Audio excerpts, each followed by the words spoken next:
morning and welcome to SpaceX and Axiom-Space's splashdown coverage of AX-4, the fourth crewed mission to the International Space Station by Axiom-Space.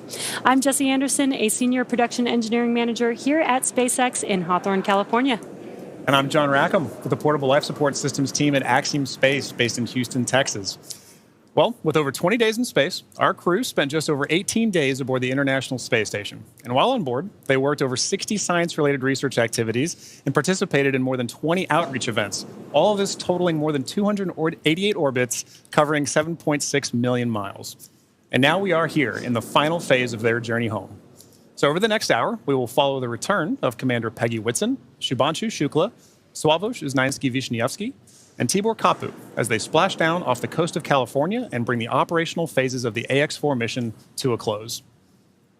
Over the last 22 and a half hours, Dragon has been moving into position for reentry with downhill phasing burns, which are firings of Dragon's Draco thrusters to adjust the spacecraft's orbit in advance of returning to Earth. The spacecraft will use its forward Draco thrusters to perform a deorbit burn, which is expected to last just under 18 minutes and put Dragon on a trajectory to return to Earth. After the deorbit burn completes, Dragon will jettison the trunk. After that, Dragon will close and lock the nose cone in preparation for reentry. And then after re-entry, the drogues will deploy, followed soon after by the 4 main parachutes and then splashdown. And then during re-entry, as Dragon passes back into Earth's atmosphere, we'll have an expected loss of communication, sometimes referred to as LOS, or loss of signal. And this should last approximately 7 minutes. But after we regain communication with Dragon, we'll have a couple minutes before the drogue parachutes that Jesse mentioned earlier deploy. And these are smaller parachutes that are designed to stabilize Dragon and help begin to slow it down. Now, less than a minute after the drogue parachutes deploy, we'll then see the release of the 4 main parachutes.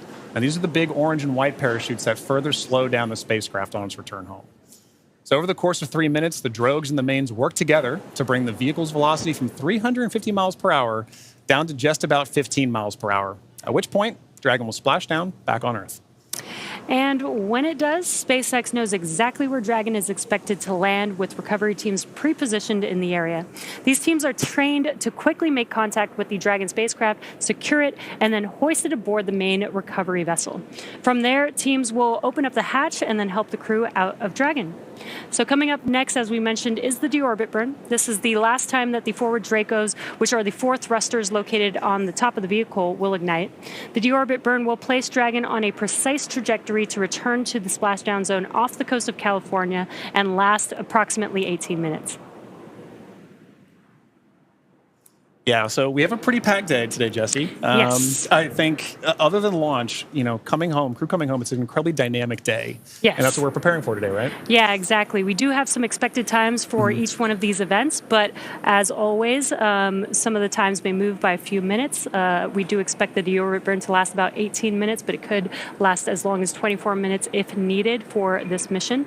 But as those events happen, we will continue to call them out. Exactly right. And on a dynamic day like today, right, as they say, slow is smooth and smooth is fast. So we're going to have a lot to cover today. But much like launch day, we're excited about getting crew home, and we're excited to see, as they land, what we're going to be covering today. Yeah, exactly. We are just about 3 minutes from the expected start of the deorbit burn, and if you look at the bottom middle of your screen, we have a new clock that will be following along with Dragon as it makes its way down to splashdown, so you can follow along with the timelines for today's mission. Which is pretty exciting, because we know this is an overnight mission for us on the Pacific Coast, right? So it's going to be a little hard to see visuals sometimes because it'll be dark outside. Yeah. But understanding when crew's coming home is going to be very important also for the crews on the ground that are going to be working to retrieve them, and we'll be covering that a bit more later as well. Exactly. We are expecting splashdown to be approximately 2:31 a.m. Pacific time. And we, again, if you're just now joining us, the deorbit burn is expected to start in a couple of minutes, approximately at 1:37 a.m. Pacific time. That's right. And again, if you've been following along with SpaceX and splashdowns, typically we've splashdown off the coast of Florida. Just recently, we have changed this trajectory to splashdown off the coast of California, which I'm really excited about because we are expecting to splash down off the coast of Southern California. Yeah. I'm born and raised San Diego, California, so I'm really excited that Southern California gets to be able to see some of these potentially reentry burns of the Dragon spacecraft. I know. I kind of wish we were outside right now to be able to see that ourselves, and sadly we're not. But and what you could see on your screen is mission control here in Hawthorne, California. This is where the core, who speaks with the crew the entire mission all the way through splashdown, is in this room, along with all the rest of the responsible engineers monitoring this mission. They monitor the mission from the beginning, from launch, from the day of liftoff, all the way to splashdown. Yeah, and similarly in Houston, at Axiom headquarters, we have MCCA. That's Axiom's Certified Mission Control Center. You can see Axiom flight controllers, working in MCCA around the clock, same as what Jesse mentioned for mission control here in Hawthorne. We have 24/7 coverage in all of these control centers, and that's making sure that, while crew's up there, we have them supported fully from the start of the mission to the end of the mission. And on a day like today, right, it's a very critical operation. We want to make sure that we're there supporting them as well. So we've got coverage all the way from their return and into landing. Yeah, a little cheesy, but teamwork makes the dream work. Working in tandem with Axiom-Space and our SpaceX members here. Exactly right. We've got to do it together, and I love that we can work in tandem in each mission control and bring the crew home safely. Exactly right. And both of those control centers, like we said, work throughout the mission together. Right, on launch day, we have SpaceX's Mission Control Center here in Hawthorne working with Axiom's Control Center in Houston, as well as NASA's Control Center in Houston, Johnson Space Center, and Kennedy. So we have all these launch complexes that work together, all these control centers that work together, and that doesn't change throughout the course of the mission. It really does exemplify the teamwork that we have to make missions like Axiom-4 happen, or AX-4 happen. And all those flight controllers that we see there, they go through a rigorous amount of training to get to those positions, right? To be able to support crew and to be able to understand what crew's going through so that they know exactly what's going on in that mission in that time frame. Yeah, exactly. And we are still waiting for the deorbit burn or confirmation of the deorbit burn to start. It should be starting any moment now. Again, we're just waiting for the call out. We do expect it to last approximately just under 18 minutes for this deorbit burn for this specific mission. That's right. And if you're just tuning in, after that deorbit burn, we'll then proceed into a few more dynamic operations following that. We'll look to be jettisoning the trunk after we do a claw separation. And then from there, we'll move into nose cone deploy and parachute deployment. So, or nose cone closure, and then parachute deployment. So we've got a very full day coming up ahead after this deorbit burn starts. And we did get confirmation that the deorbit burn has begun. Again, it will last approximately 18 minutes, just under 18 minutes. Now, this deorbit burn is the last time those 4 forward Draco thrusters will fire. Dragon has not yet entered Earth's atmosphere. This deorbit burn is what will line the vehicle up and put it on its final trajectory to the landing site and off the coast of Florida today. Right now, our crew are using their screens to keep tabs on the burn duration, Draco thrusters firing, and trajectory details like entry angle, spacecraft perigee, and how much distance remaining until deorbit burn termination. Dragon is flying itself. It is an autonomous vehicle, so all the crew has to do is stay strapped into their seats and keep tabs on things. And enjoy the ride. That's right. Well, to talk a little bit about the AX-4 mission, what it is. The AX-4 mission has really been remarkable in a number of ways from start to finish. And each of these missions, like we talked about, demonstrate the amount of teamwork that we work on. But they're also iterations on the process of flying to and living on station. And each of these provide more opportunities to understand how we live and work together in low Earth orbit. And this crew has certainly done just that. Yeah, let's take a moment to properly meet and introduce the crew. Yeah. Our mission commander is Peggy Whitson of the United States. And we actually don't have enough time to cover her entire resume because it is incredible. But to give a few highlights, Peggy earned degrees in biology, chemistry, and biochemistry. She was the first female commander of the International Space Station. She has spent over 695 total days in space, during which she logged 60 hours across 10 spacewalks. She is a two-time commander for Axiom-Space, having previously served aboard AX-2, and she was just inducted as a member of the 2025 Astronaut Hall of Fame class. And congratulations, Peggy. Pretty incredible. And up next is mission pilot Shubhanshu Shukla of India, whose call sign as test pilot is Shooks.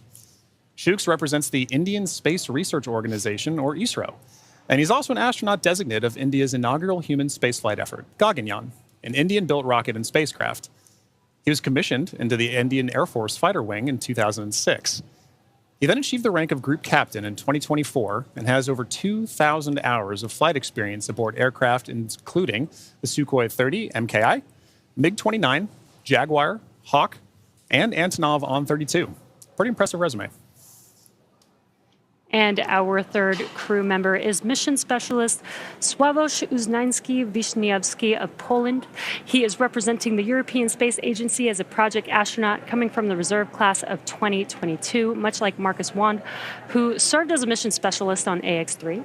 A scientist by trade, Sławomir has earned his master's degree of science with honors from Łódź University of Technology in 2008, Master of Science from Université de Nantes, and a graduate engineering diploma from Polytech Nantes in the same year. He also spent 2 years as the engineer in charge of the world-famous Large Hadron Collider in Switzerland beginning in 2018. And rounding out this crew, mission specialist Tibor Kapu of Hungary represents the Hungarian to Orbit astronaut program, also known as HUNOR. The program aims to send Hungarian astronauts to the International Space Station for scientific research and technological development, as well as to inspire young people. He graduated from the Budapest University of Technology and Economics, earning a degree in mechanical engineering, followed by a master's degree specializing in polymer technologies. In 2023, Tibor emerged as one of 4 Hungarians selected from a pool of 247 candidates for the HUNOR astronaut program. He has invested a notable amount of time in his career focused on space radiation protection while awaiting his acceptance to HUNOR. What an incredible crew. Together, they are the crew of AX-4, Axiom-Space's 4th private astronaut mission to the International Space Station. This mission represents the return of spaceflight for 3 nations, but it also highlights the growing opportunities for nations and entities around the world to conduct meaningful work in low Earth orbit.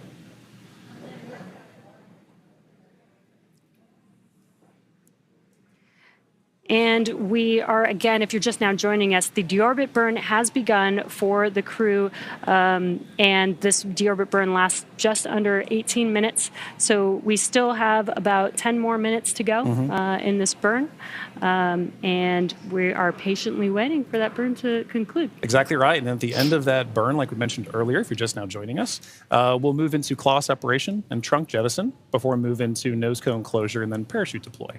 So we've got a few dynamic operations that are coming back to back, coming up here shortly.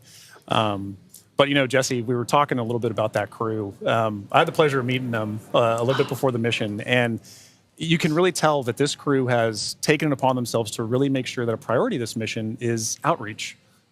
They really want to ensure that who they are representing, the people that they're representing, are getting an opportunity to come aboard with them and understand why they're up there, understand why they're going on missions like AX-4, why AX-4 is a mission that needs to exist to further everything. And I know that STEM outreach is something that you find pretty fascinating yourself, right? Yes, John, you already know that. I love outreach. I think it's super important. There's so much technology emerging and growing and advancing, and I think it's super important for the young people to get interested in it while they're young, so they can further explore that interest when they do get older and when they can, go to school or go into a professional field. So I think it's great that this crew specifically did multiple outreach events during this mission. Over 20, I think you said, right? Yeah. Yeah, and it's one of those things, too, where for a lot of times, this may be these kids' first times getting to understand, like, what goes on the International Space Station? Yeah. What kind of things can we research in space? You know, I know one thing that kind of resonated with me is, when I got to meet Sławomir, Suave, as he's known by some, especially the crew. Appropriately. His background in microelectronics, right? He's carrying that on his research here today to understand how does space radiation, which is a huge problem to solve, right, for long endurance, for long-term, long-duration spaceflight missions, how are we going to solve the problem of space radiation? And not just for humans, but for electronics. And so for this particular mission, they were, and we'll cover a little bit of this later too, but they were flying some experiments to assess, like, how can we better protect these in orbit? So I think Suave, Tibor, their backgrounds really help kids understand how can I tie my research to the practicalities and understanding of how do we live and work in space. Yeah. And honestly, this is what we do all of this for. This is what Axiom-4 is for, and other missions have been for, is to do that research. I think a lot of people don't realize astronauts are scientists. They are. They are. Doing a lot of experiments. Exactly. First and foremost, the reason we're up there is to understand how are we going to keep doing this? How can we keep doing this? So every mission that we work together, we learn from each other. Every mission that this crew goes on, from AX1 up through AX4 now, we all build on the last mission before it. We've been doing it for years. We're going to continue to be doing this as well. Yeah. So it's really exciting to see them put that emphasis on not just the research, but also the outreach to get the next generation of people to do the next missions. Yeah, I love it. If you're just now joining us, again, there is a clock in the middle of your screen where you can follow along with the timeline of the mission all the way towards splashdown today. And also in the bottom right-hand corner of your screen, there's a little graphic showing Dragon and its thrusters firing. So while we are not showing some live views at this moment, you can kind of see which thrusters are firing, and there's a lot going on. So Dragon is very active right now, but love this new graphic that we have. Really cool to be able to kind of see. You might not be able to always see it live, and when we do see it live, I love you can actually see the little bursts of thrust.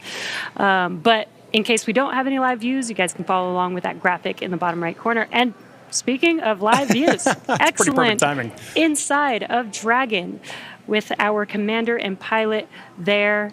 That is at the front of your screen is Commander Peggy Whitson.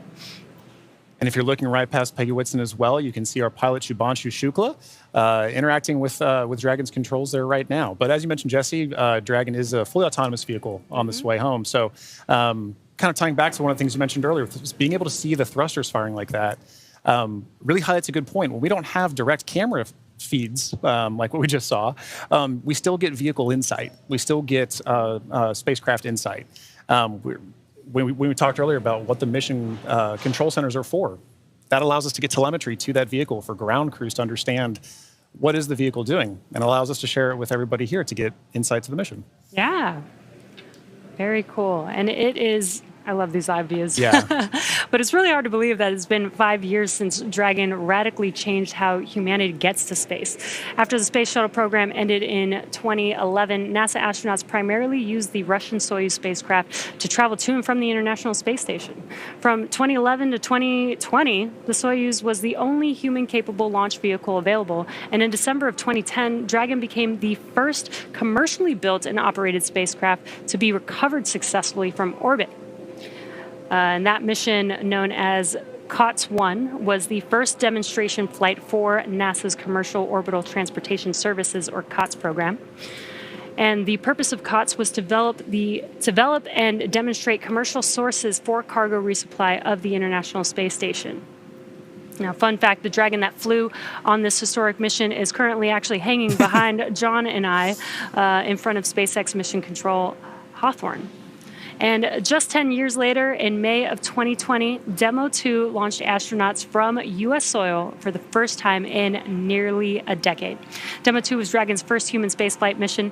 The spacecraft, named Endeavour, carried NASA astronauts Doug Hurley and Bob Behnken to the International Space Station in the first orbital human spaceflight launch from the United States since the final space shuttle mission in 2011, and the first ever operated by a commercial provider. And I remember that day very well. Yeah. One of the most exciting missions, probably my favorite mission of all time, really. Yeah, and another fun fact about Endeavour, too, that was the first mission for AX-1.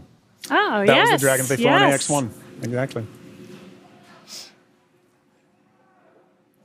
And this is a really cool view. I mentioned the graphic in the bottom right-hand corner, but you could actually see a similar graphic for the crew on board on their displays there. Exactly right. I mean, for crew situational awareness, it's incredibly important. So even though you may not be commanding the vehicle yourself, even though it may be an autonomous flyer, having the insight to your vehicle systems is incredibly important for all crew members, let alone the pilot and the commander.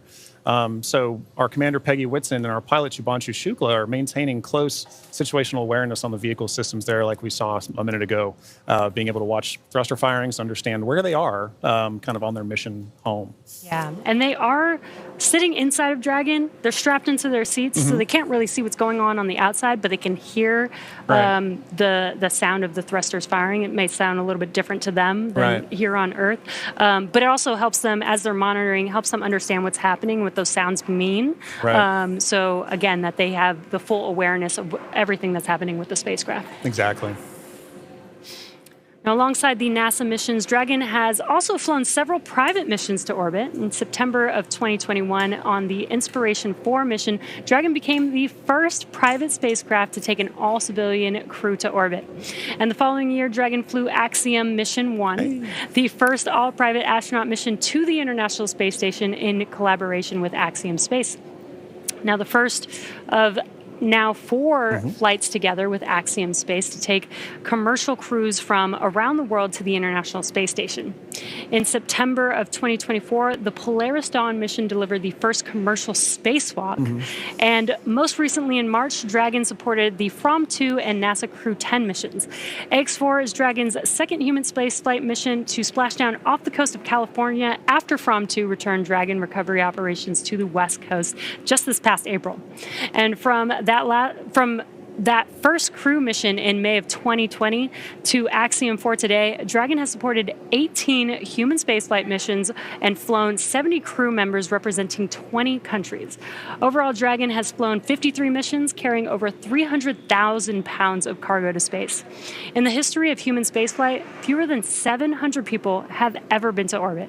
At SpaceX, we want to help create a future where not just hundreds of people, but thousands and ultimately millions of people can travel off Earth to live and work in space and on other planets. Yeah, Jesse, you mentioned basically all that lineage of the Dragon spacecraft, and it's sometimes easy to get lost in the numbers, but it really does highlight how we've built, the same as what we were talking earlier for building on missions, right? We built to get where we are as a space industry with the Dragon flying, and it's allowed us to provide missions like X1 up through X4 together, like you mentioned, but collaboratively. And each of us, it allows each of us to play a role in these missions supporting. And so I always really love the teamwork aspect of this commercial spaceflight endeavor, and I think what you just mentioned there really highlights that. Yeah, and just the exponential growth. It's only been 5 years since SpaceX has been a part of this in history, and it's really cool to see how much we've been able to do. Exactly. And we are about 30 seconds or so away from the expected ending of the deorbit burn, so we should be potentially hearing that call out, but if we don't hear the call out on the nets, we will confirm when that deorbit burn is complete.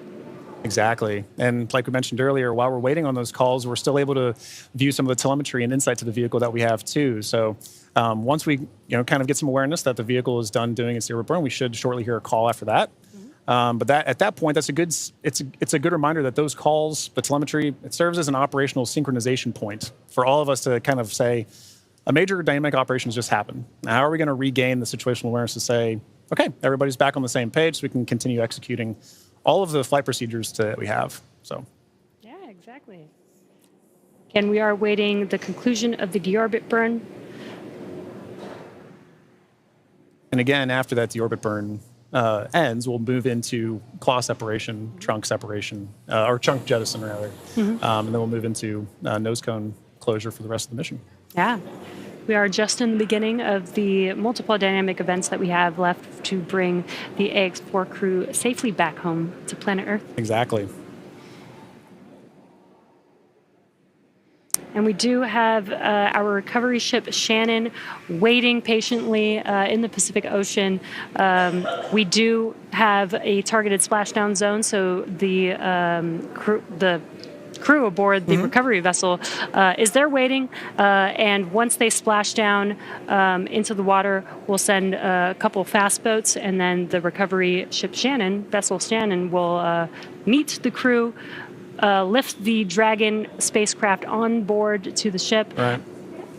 Help the crew get out of Dragon, and then they'll eventually do some medical checks, make sure that they're all good. Exactly right. Board a helicopter and take them back to land. Exactly right. I mean, like that is still a part of the very dynamic operations. And SpaceX and Axiom are both providing crew on the ground to provide in that work. So we have the retrieval of the crew and our Axiom. Dragon, SpaceX, deorbit burn complete and performance nominal. Trunk separation initiated. Awesome. Great news. We heard that call out.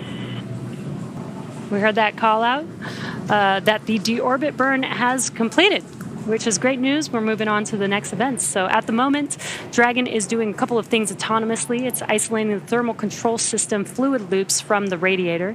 This system is what will help keep the internal temperature of Dragon temperate for our crew during reentry, as it does heat up a little bit on the outside of the vehicle. Next up, we are waiting for the claw to separate. The claw connects the trunk to the spacecraft, delivers power, telemetry, and fluids, and claw sep is the first step in trunk separation.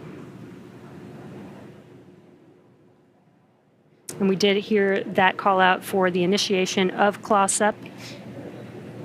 So that event is now in progress. We're waiting for the conclusion of claw separation. Nominal trunk jettison.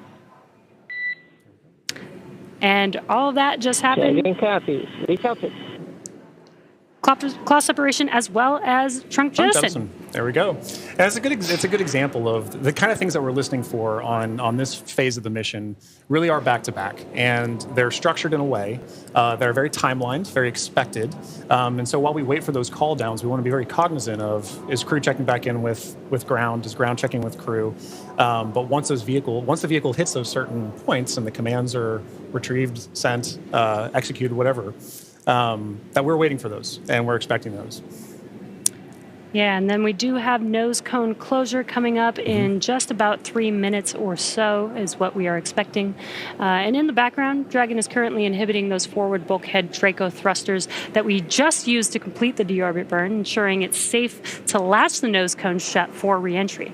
Also, the vehicle has initiated the nitrox suit purge. This will help keep the crew cool and comfortable during reentry, and which again is coming up in a few minutes, that nose cone closure in just about a couple minutes. Now at this point, the nose cone is preparing for closure. That's right. Yeah.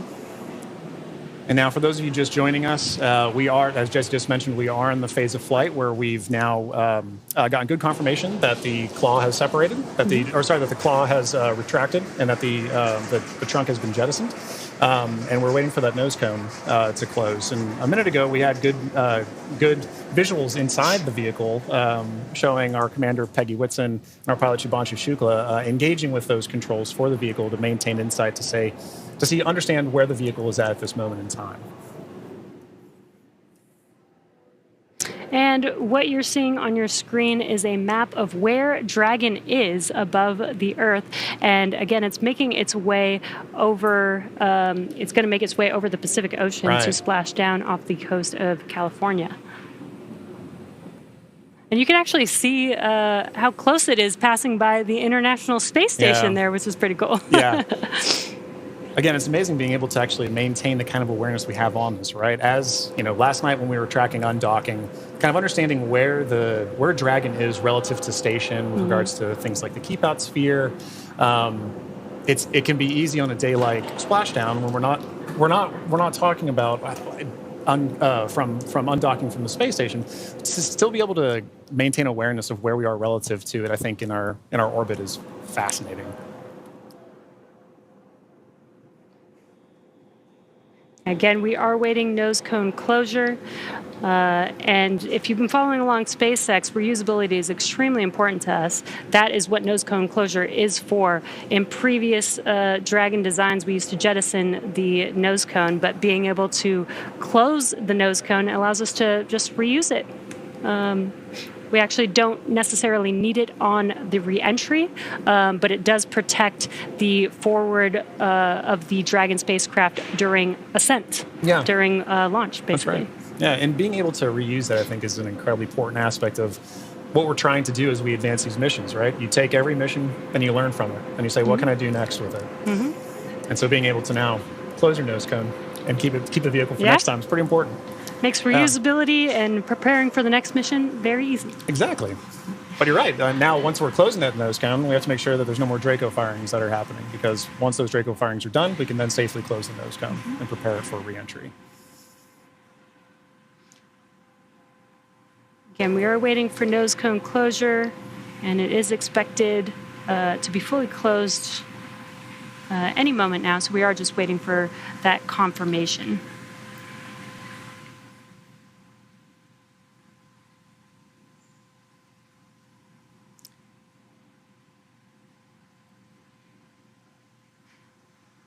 And if you're just now joining us, the crew has already completed a deorbit burn, which lasted about 18 minutes long. We had claw separation and jettison of the trunk, and nose cone closure is now in progress. Again, we're waiting for that nose cone to fully close, and then we'll begin to reorient the vehicle as it's lining up with its landing zone and prepare for re-entry through the Earth's atmosphere. That's right. And that landing zone for today is in the Pacific Ocean. In previous Axiom missions, we've gone to the Atlantic. But for this mission, we'll be splashing off the coast of Southern California. And at that point, once crew has landed has splashed down, we'll be dispatching crews out to the crew to retrieve them, pull them aboard Shannon, our SpaceX's retrieval vessel, and at that time, ground crews will also be assessing crew, making sure they're okay, and Axiom-Space personnel will also be providing support to the crew as we pull them back on board. Yeah, and what you saw on that graphic is we do have a few different splashdown zones. Today, we are expected to splash down off the coast of San Diego today. And there you can see the trajectory that Dragon is going to be making as it makes its way to that splashdown zone. That's right. So if you're in Southern California, you should get some pretty good views. We won't have any here today. We're inside. But we will be following along closely, obviously. Once those parachutes deploy, we get good visual confirmations of crew. It's important to note that the ground crews will know exactly where Dragon is landing. Or splashing down, rather. And at that point, we'll be able to go out and retrieve them. But prior to that, you should get a pretty good view of Dragon coming in. Yeah. I think it's a pretty cool view. I've seen the videos, haven't seen it in person just yet. Hopefully one day I'll get to see re-entry of a crew. But if you're in Southern California and you go outside in about 15 minutes or so, you might be able to see it. That's right.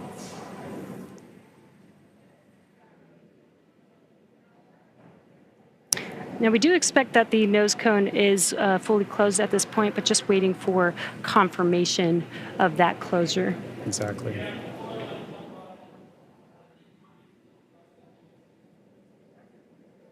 Again, the nose cone helps protect the forward bulkhead thrusters and just the forward section of the Dragon spacecraft during ascent. And closing the nose cone, again, just helps with recovery.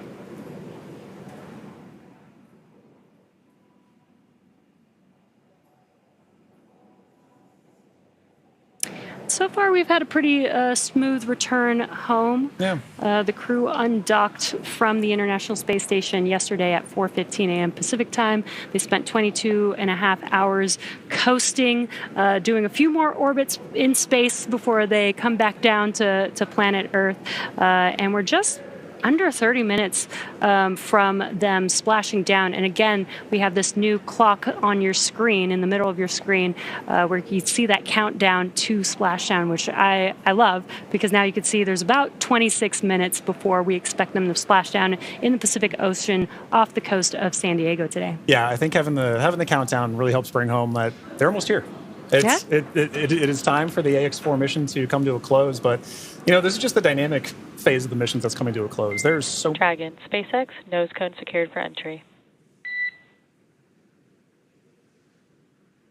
Dragon copy, nose cone secured. And great call out there. Yep. The nose cone is now fully closed, ready Excellent for reentry. confirmation. And what you're seeing on your screen is the core, the crew operations and resources engineer. That's who was talking with the AX-4 crew just now. Right. Now, once it's time for our crew to splash down back on planet Earth, they'll be heading to one of several targeted sites supported by SpaceX. Until recently, Dragon recoveries primarily occurred off the coast of Florida. This year, SpaceX moved Dragon recovery operations off the coast of California to allow Dragon to complete its deorbit before safely jettisoning the trunk over the Pacific Ocean. AX-4 will be SpaceX's second crew mission to splash down in one of the new locations. From 2 was the first in April earlier this year. The new splashdown locations are near Los Angeles, Oceanside, and San Diego. And spreading the supported sites across multiple locations helps to maximize the return opportunities for this mission and future crews, lowering the chance that we'll have to wave off due to bad weather. So our fully equipped recovery vessel Shannon is stationed in Long Beach, California, and is currently standing by to support splashdown today. That's right. And like you said earlier, we'll be expecting to have that splashdown right off the coast of San Diego, as you can see on your graphic there. So we take into account many different variables, including what landing sites have favorable weather. And SpaceX teams have selected the primary landing site, as we just mentioned, as San Diego. Now, there are a number of weather-related items that play into splashdown and recovery operations. Some of the more obvious factors that impact operations are rain or chance of lightning in the recovery zone, both for the safety of the crew inside, obviously, but also for the recovery teams, as we've discussed, on the water. So we're looking for wind speeds that are less than 15 feet per second, or about 10 miles per hour, and relatively calm seas so that we can safely execute recovery operations. And these recovery operations include a lot, right? It's landing a helicopter on the recovery ship to fly our crew back to shore, but it's also pulling the Dragon spacecraft into Shannon, the recovery vehicle. Yeah, and as we've been mentioning, there are a number of variables and criteria that come into play, and they all help ensure safety of both the crew and the recovery teams. But weather conditions today are looking great in Southern California near San Diego, and for these operations, SpaceX closely coordinates with the United States Coast Guard to establish a safety zone to ensure public safety and for the safety of those involved in the recovery operations, as well as the crew on board the returning spacecraft. Now, multiple notices are issued to the mariners in advance and during recovery operations, and Coast Guard patrol boats are deployed to discourage boaters from entering the splashdown zones. And that's right. Like, we really want to stress to the public the need to respect this safety zone. Recovering a spacecraft from the water is a hazardous operation, as you can imagine. And any other boats interfering in the area not only increases the risk to the astronauts in the spacecraft, as well as the teams working to recover them from the water, but also to those themselves who would be going out to see it.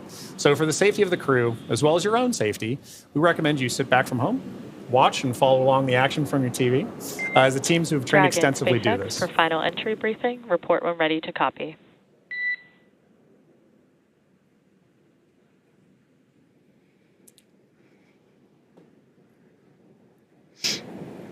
Dragon's ready to copy.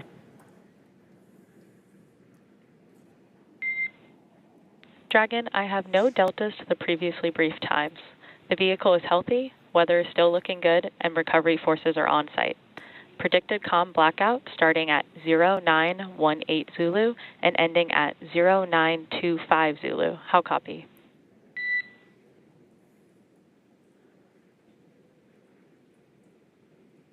No deltas to the timeline. Everything's healthy and weather looks good. 0918 to 0925 for the comm blackout. That's a good readback, Dragon. And with that, I'll be looking for you to verify that tablets are secure, visors are down, and restraints are tightened no later than 150 kilometers. Dragon copies. Welcome.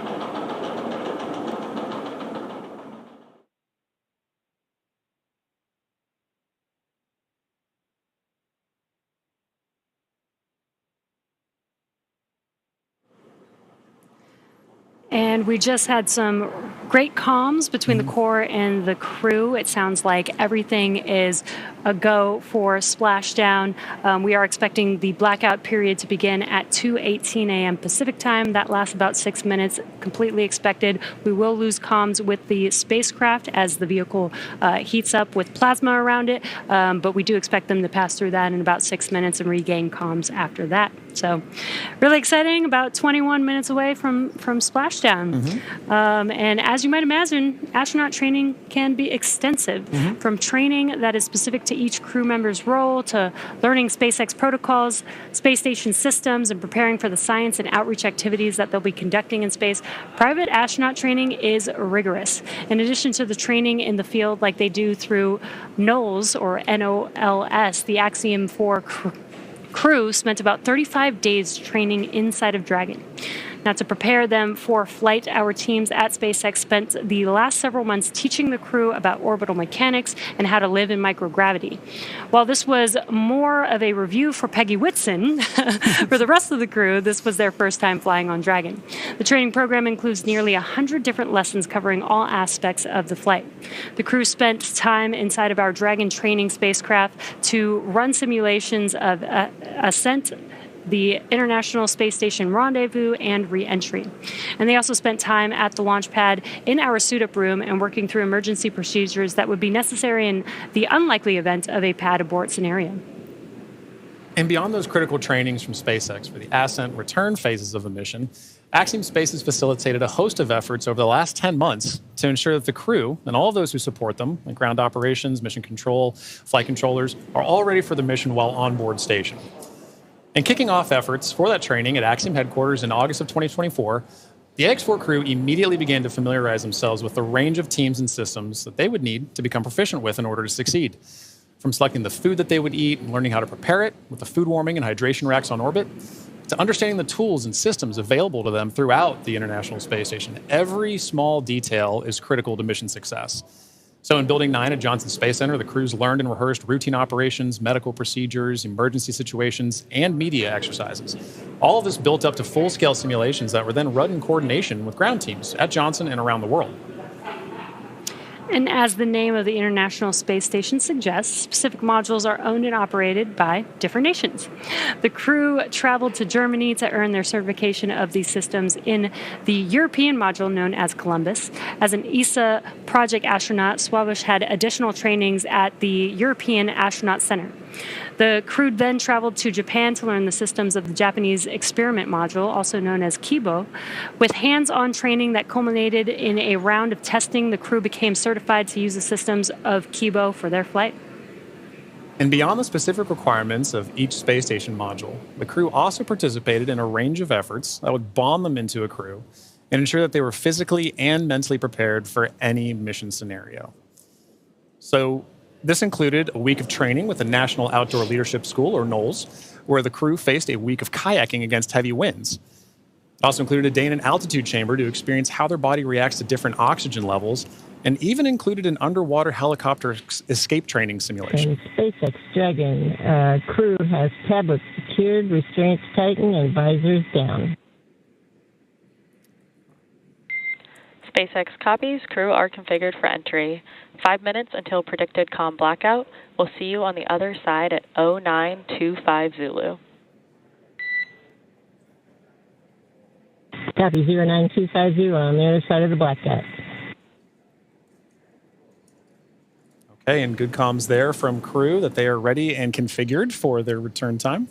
And, you know, an aspect of that is to wrap up our discussion about training. That's a major training point for crew, understanding how their return phase is going to look so that they know, let's go ahead and call ground and let them know that we're ready for maintaining it. So training really is at the heart of any successful mission. You plan, you train, you fly in that order. Yeah, exactly. Training prepares every astronaut, even those very experienced like Peggy Whitson, and she also did retraining with the AX4 crew. It's important for the crew to train together. But this prepares them for any phase, any potential scenario in their mission. Exactly right. You know, and missions like this are important milestones for everyone involved, from the crew members who fly to those that they represent, to the host of scientists and engineers around the world who have an opportunity for their research or their technology to be tested in microgravity.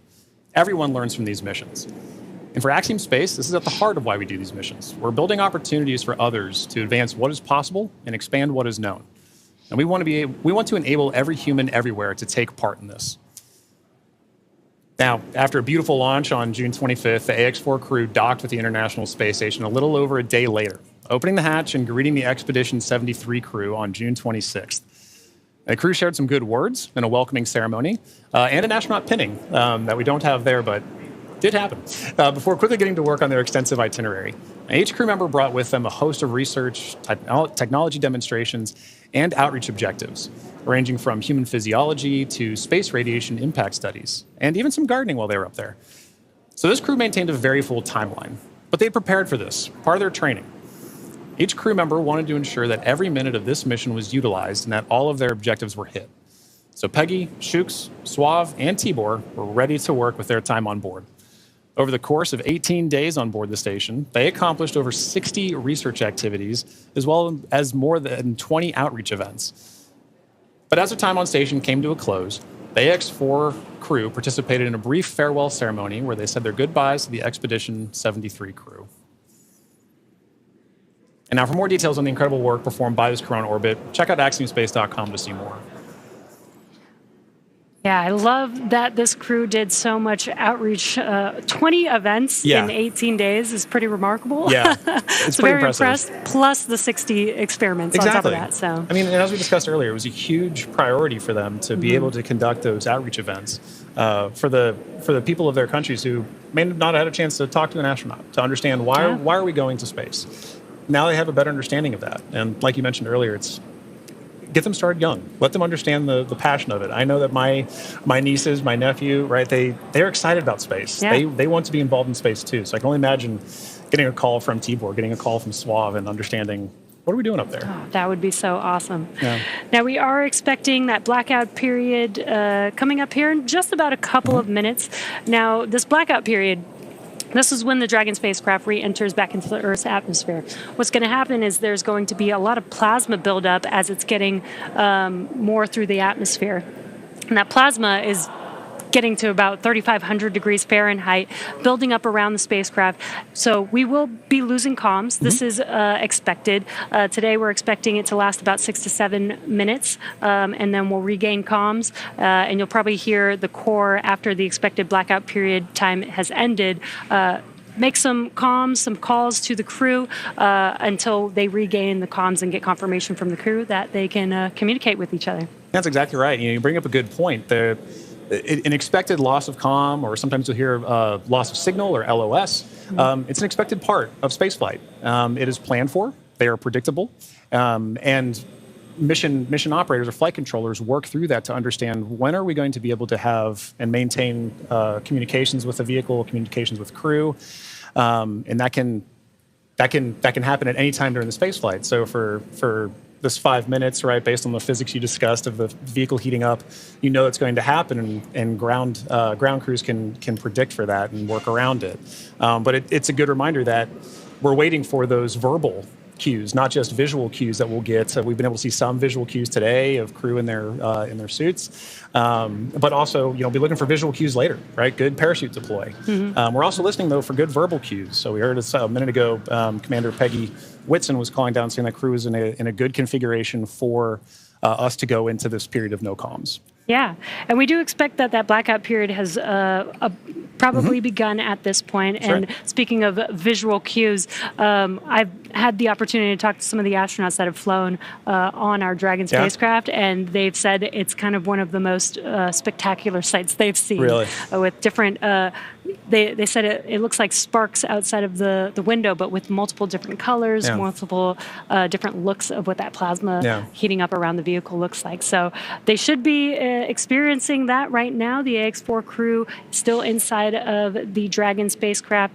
Again, this blackout period will last approximately 6 to 7 minutes. And again, we won't hear any comms throughout this period until the expected blackout time is complete, and then we'll start hearing comms from the core calling out to the crew. That's right. As we begin the second half of entry, Dragon is now beginning to flush nitrox into the cabin and continuing to top off the AX-4 crew's suits with cool air.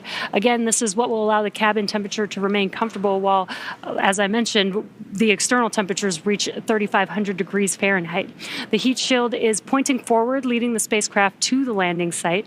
Dragon's primary heat shield is comprised of PICA 3.0, which stands for Phenolic Impregnated Carbon Ablator. First generation PICA was first developed by NASA for studying and sampling comets within our solar system. SpaceX then partnered with NASA to develop Pika-X, which was the second-generation product used on all Dragon 1 commercial resupply missions that successfully resupplied the space station on 20 missions.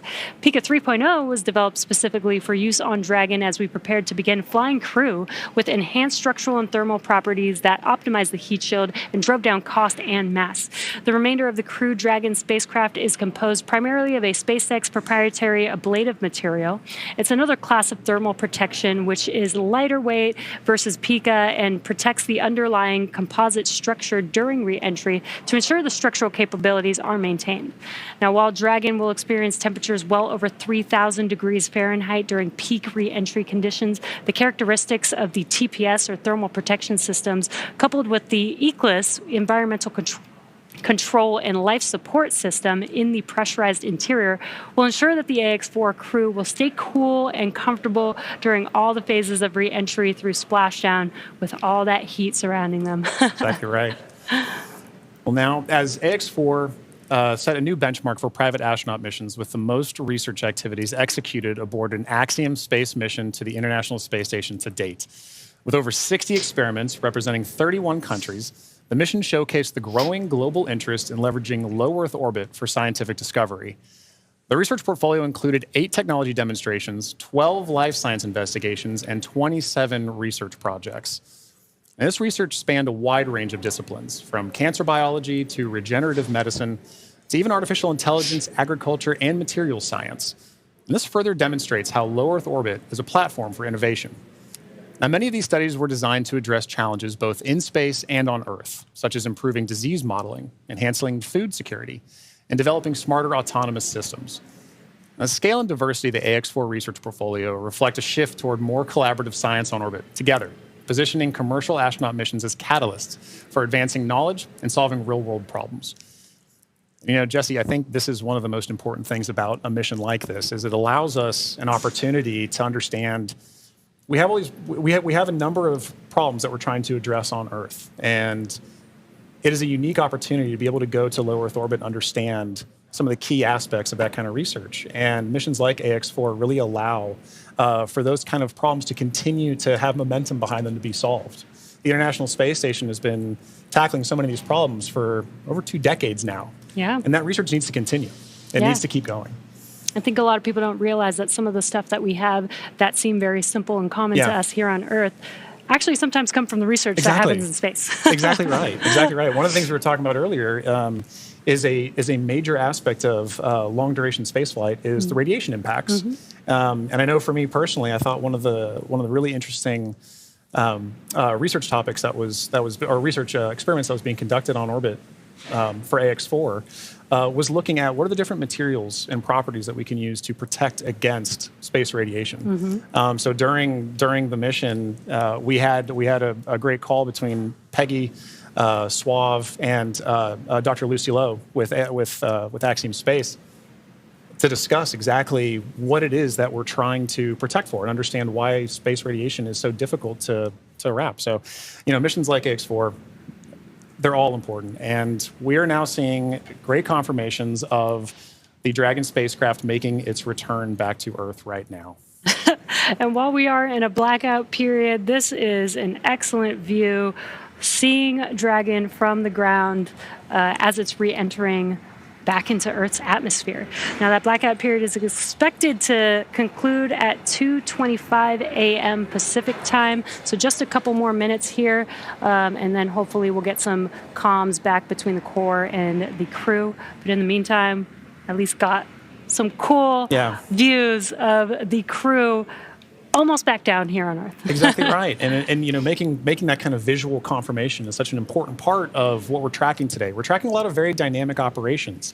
And so being able to see what we see on the screen there is incredibly important for mission controllers. Dragon, SpaceX, comm check.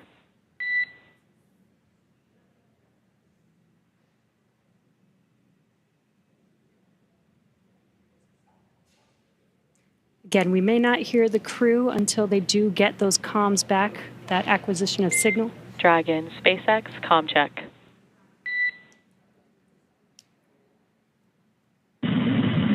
SpaceX, Dragon, we have you loud and clear. Dragon, we have you the same. Expect automated chute deployment. Dragon copies, automated chute deploy. And great news, as you heard there, we got comms from the X4 crew. That's exactly what we're waiting for, and I love that you can hear the excitement in Peggy's voice, too. Yeah. It's like she's done this before. Maybe a few times. A great live view on your screen inside of Dragon as they are re-entering the Earth's atmosphere. And we did hear confirmation that there will be the automatic drogue and parachute deployment coming up here shortly. And on your screen with that great live view. GPS converge. Expect nominal altitude for drogue chute deploy. Copy. Nominal GPS chute deploy. And we're going to hear a lot of comms back and forth throughout these last 5 minutes here as the Corps will be calling out their altitude as they're making their way down, as well as when the drogue parachutes deploy and the main parachutes deploy.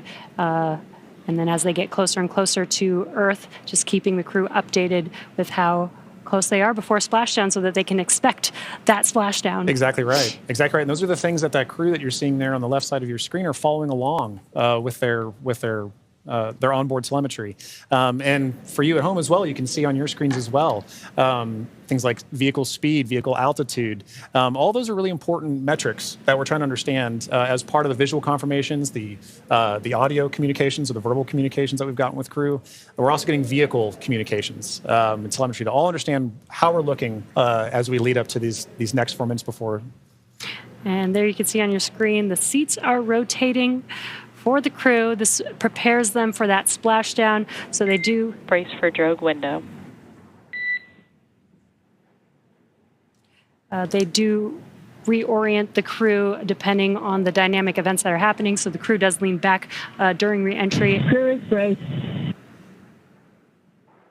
And then they are sitting up a little bit more upright for those drogue and main parachutes to deploy. That's right. Having them in that position helps distribute the forces correctly so that when they're experiencing that dynamic event, they're as comfortable as they can possibly be. Yeah. We're now waiting for confirmation that the Dragon's chutes have deployed, coming up here just in under a minute or so. Just prior to the deployment of the initial drogue chutes, Dragon automatically safes the propulsion system. Dragon then deploys its drogue parachutes to stabilize and decelerate the vehicle. Then just before drogue deployment, seats automatically rotate to 26 degrees, which we just saw there, to keep the crew within acceptable G limits for entry and landing. And excellent view. Great view. Drogue parachutes are deployed.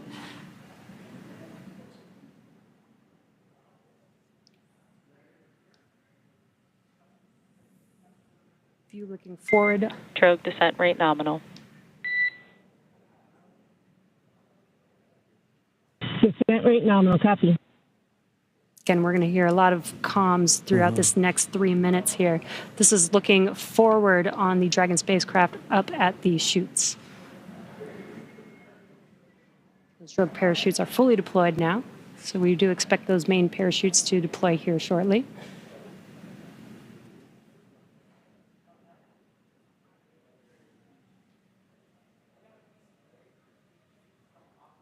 If you're just joining us, we have now confirmed that the AX-4 crew on their return home is roughly 2.5 minutes out from splashdown, and our main chutes have deployed.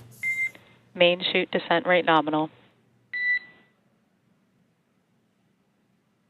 Copy. Main chute descent rate nominal, 1,000 meters for Dragon.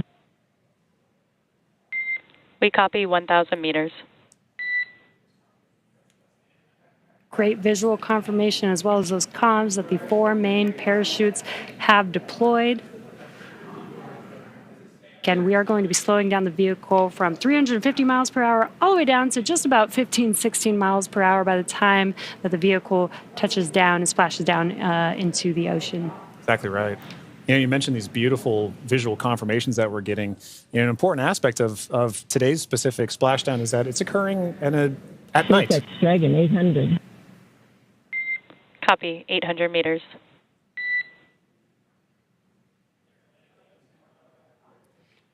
Commander Peggy Whitson confirming the spacecraft's altitude as it's making its descent into the Pacific Ocean just off the coast of San Diego in Southern California. Yes, love that it's coming off the coast of my hometown. 600 meters. 600 meters. And at 600 meters, we're just under a minute before that expected splashdown. Landing in water is a lot simpler and more reliable. Provides a little bit of margin against unlikely parachute issues. We did have to learn how to make Dragon waterproof as we are splashing down into the ocean. But SpaceX copies 400 meters. Reminder to brace for splashdown.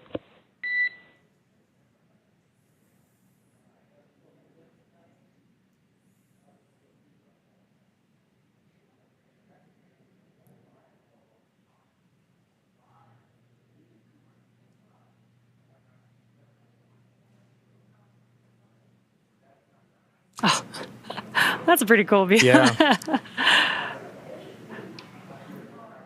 That's right. Maintaining the vehicle's signature through things like cloud lighter and any kind of atmospheric disturbance allows us to maintain visual contact with the vehicle as it's making its final descent towards water landing.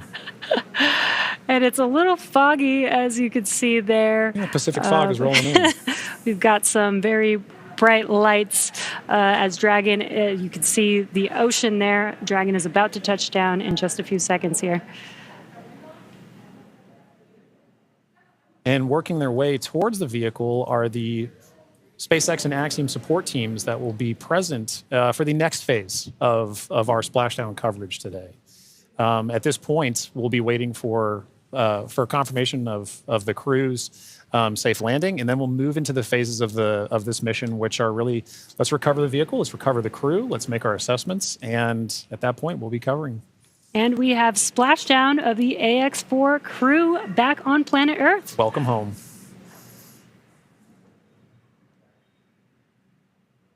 SpaceX Dragon splashdown. We are in Stable 1. SpaceX copies splashdown in Stable 1. On behalf of SpaceX, welcome home.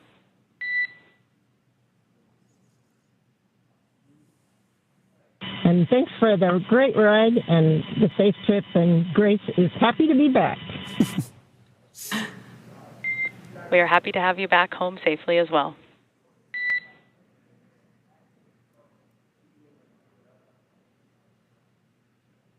Some words between the core and our commander, Peggy Whitson, as the AX-4 crew has made it back home, splashed down at Dragon. SpaceX, for your awareness, CEST system verifications are in progress. I will report back when recovery personnel are en route. Dragon.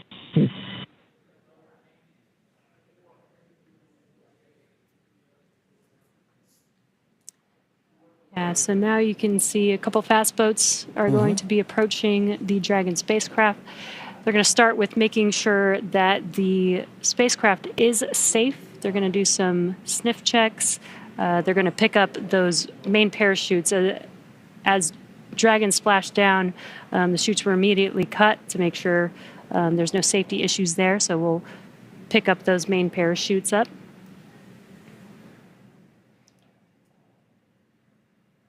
And once the crew deems that the spacecraft is safe, then our recovery vessel Shannon can begin to approach and begin the recovery process. So we are now eagerly waiting on recovery of our Dragon spacecraft with the AX-4 crew. Dragon has already autonomously completed several steps to save itself following splashdown.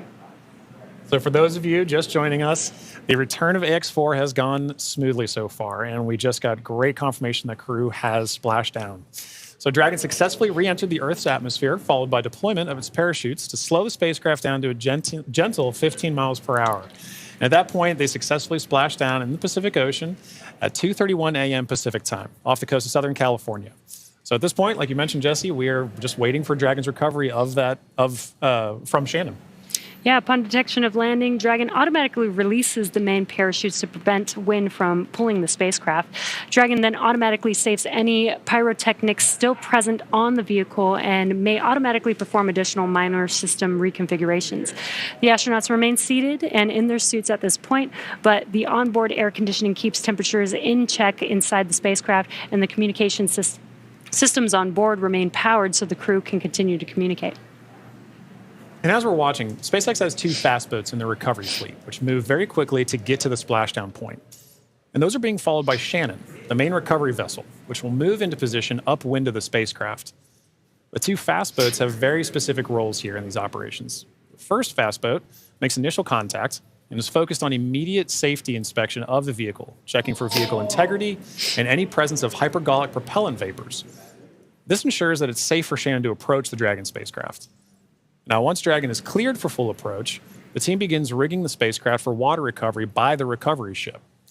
The second fast boat is responsible for parachute recovery and also serves a redundant boat to the first. So we'll also see a team member on a jet ski helping to gather up the now detached parachutes that you mentioned came off, Jesse. Yeah, and it'll take a little over 10 minutes for the recovery crew to complete their safety checks. Then once they're complete, the team will begin preparing Dragon to be lifted into the recovery vessel. As part of the preparation for this lift, one member of the recovery team will climb on top of the spacecraft so that they can attach Dragon's hoist rings and connect the lifting lines. Now, it will take us less than an hour to raise Dragon to the recovery boat and remove the crew from the spacecraft. And then after medical checkouts, the crew will return to shore by helicopter and then be flown back to Houston. That's right. And each of these next steps are entirely dependent on the status of the crew. Axiom-Space is Dragon, SpaceX, we have pulled go for recovery personnel approach. Expect fast boats alongside in 1 minute. Dragon copies. We'll be waiting. And with that call from Core to Commander Peggy Whitson, you can see now the fast boat making the 2 fast boats making an approach to the Dragon that you see in the middle of your screen with that flashing green beacon. Now, as we mentioned, Axiom-Space's chief medical officer is on the main recovery ship Shannon and is ready to put eyes on this crew for the first time since they departed quarantine together. And our medical teams will be with them every step of the way home.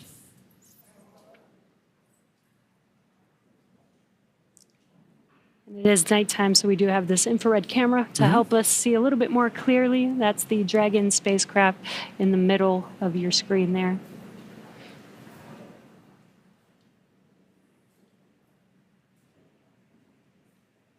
These SpaceX fast boats are now making initial contact with the Axiom-4, with the Dragon spacecraft, excuse me.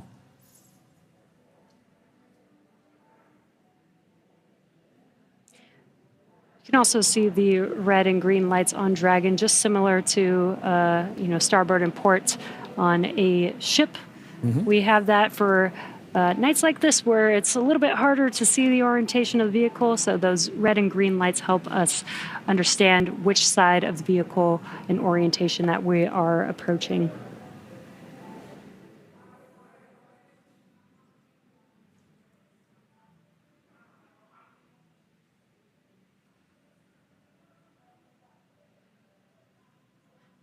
And it does look like they are pulling a main chute out of the water there. Again, those detach immediately as soon as the spacecraft splashes down. This helps prevent the wind from dragging the spacecraft after it's splashed down and helps keep the crew safe. But we do recover those main parachutes, keep them out of the water. Exactly. And as we just discussed, each of these fast boats has a very specific role that they play. That is all part of, again, the ground operations that support the retrieval and recovery of the spacecraft, as well as the X4 crew. So all of these are part of the ground training that's required in order to pull off those operations safely and successfully. So even though we're having, splashdown at night, right, we're able to ensure that we're executing smoothly, but executing successfully.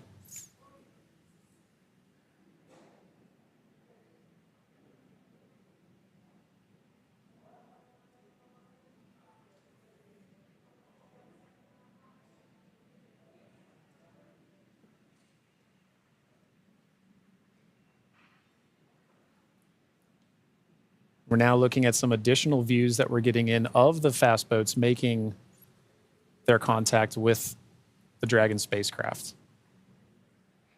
And we should be seeing a crew member actually climb on board the spacecraft, Yep.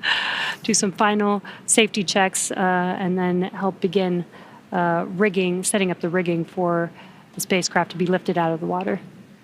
That's right. It's all part of a coordination, a choreography of events, right? Getting from spacecraft is in the water. What are the next few steps that have to occur before we can get Dragon onto the recovery vessel Shannon? And this is a very key moment in that. Yeah, and right now you can see them doing the sniffs, making sure that there's no hazardous gas or chemicals around the vehicle and that it's safe for the team to actually approach and climb onto the spacecraft. And as always, the recovery crew is wearing the PPE necessary to perform these operations. PPE is personal protective equipment. And it's a good reminder that even in this phase of the mission, we're excited crew is home, but the job's not done yet. We're taking this time to make sure that we're operating smoothly, that we're operating safely, so that we ensure a safe return for the crew on board the vessel and back home to their families and teams. Yeah, we call conclusion of the mission when the crew egresses the spacecraft, and egress means to exit the spacecraft.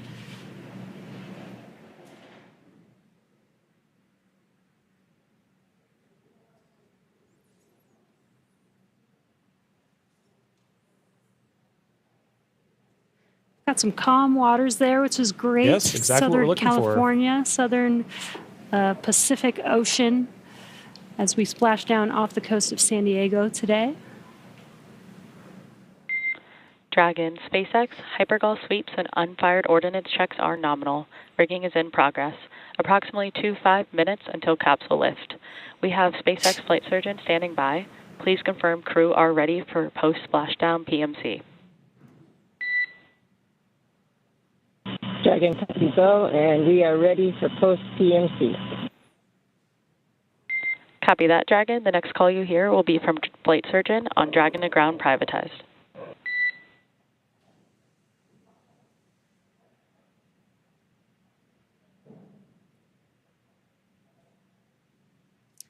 And you heard those comms.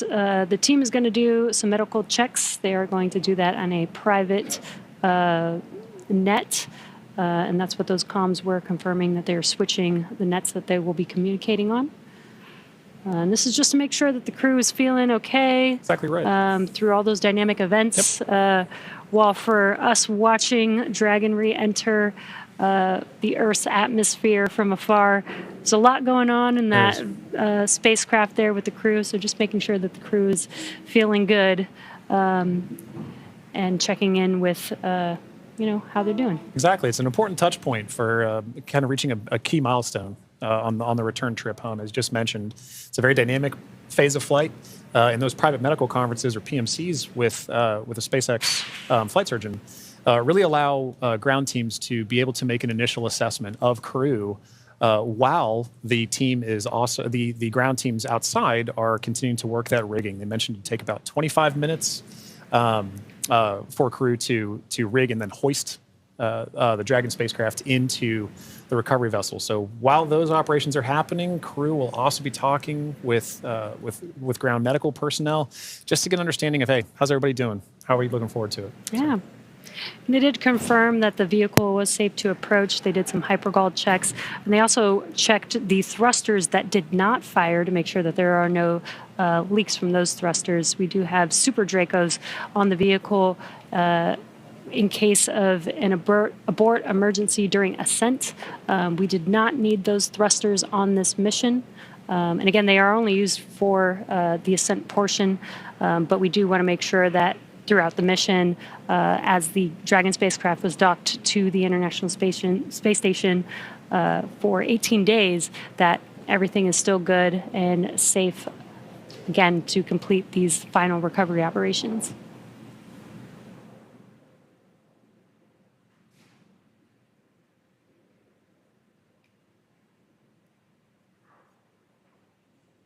And again, it's a little dark because it's very early morning, but you can see the little window on Dragon and the light.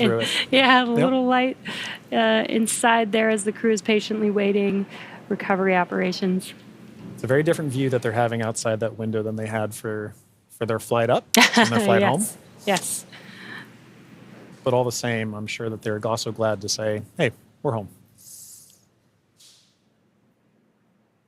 If you're just joining us from home, you are seeing live views of the Dragon spacecraft that has returned home from the Axiom-4 mission. After launching on June 25th, the Axiom-4 mission... Dragon, SpaceX, Dragon to ground is now unprivatized. Comm check. We have you loud and clear on Dragon ground. Copy, Dragon. We have you the same.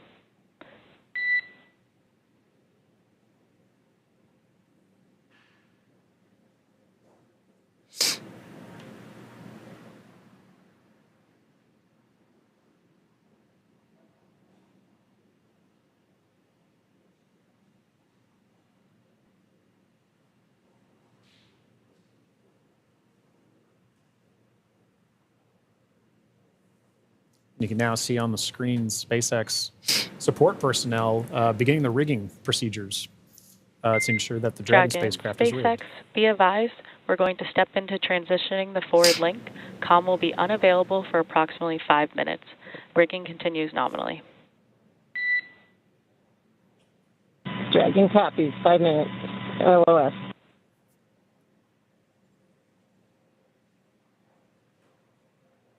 Again, the Corps just keeping the crew updated with the operations that they're performing. They won't have comms for about 5 minutes, but rigging is continuing, as we can see there, with the recovery crew member standing on top of the spacecraft. Yeah, working very important procedures for the next phase of the AX-4 mission. And for those of you who have been following along since June 25th, when a Falcon 9 lifted off from Kennedy 39A, this was a pristine new Dragon. That crew had the privilege and the pleasure of naming Grace. And now that it's gone through its first mission and landed back safely in the Pacific Ocean, you can see exactly what the spacecraft goes through on its return home, but very much a sign of a successful mission.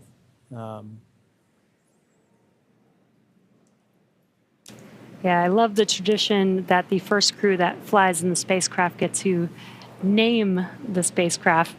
And Peggy Whitson had some great words on why they named the spacecraft Grace, which I think is amazing. And we've got a great fleet of Dragon spacecraft.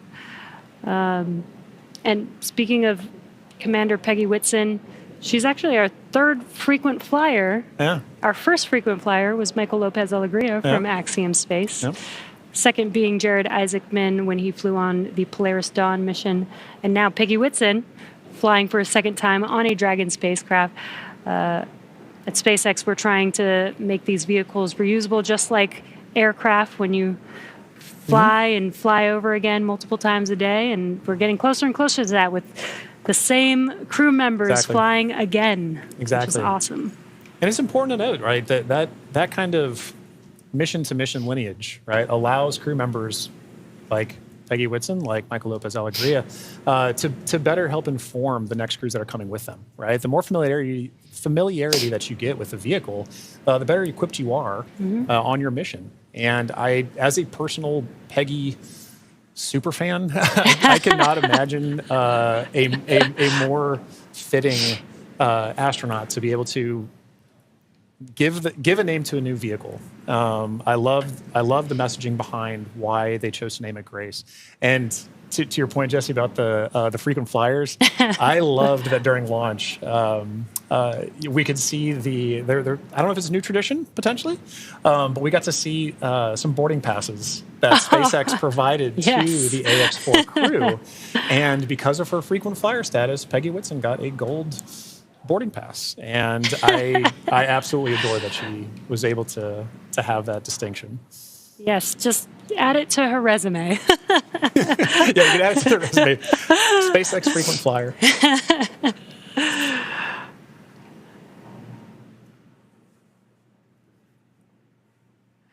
Yeah, I love the boarding passes. Again, always trying to make it as common as aircraft, planes that we fly on every single day. Exactly. And we're still just in the beginning, but I feel like we've made a lot of progress in the last 5 years, and we still have a lot of new things, new missions, and improvements that we want to make to, future spacecraft and launch vehicles.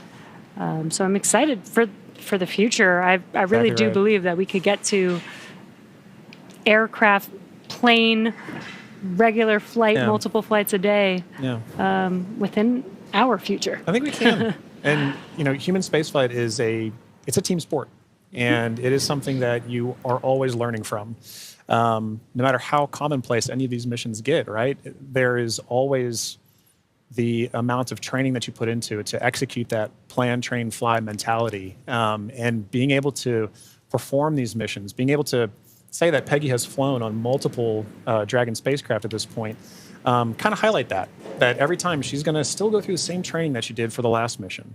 That all these crew members, that all of the ground support personnel are going to be ready to support missions like these from even well before crew is on the launch pad, all the way through splashdown, pulling them onto the recovery vessel here for the Dragon spacecraft. And you can see on your screen both the fast boat and the recovery vessel Shannon making approach to Grace, our Dragon spacecraft.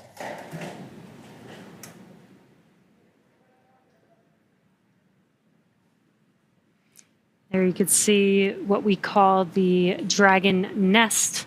When the spacecraft is lifted up out of the water, it's going to seat into that ring that you see there at the end of the recovery vessel there. And once the spacecraft is nestled into the nest, it'll translate to a deck that meets the height of where the hatch on the Dragon spacecraft is. That'll enable the crew to egress or exit the spacecraft easily onto a platform in the recovery vessel.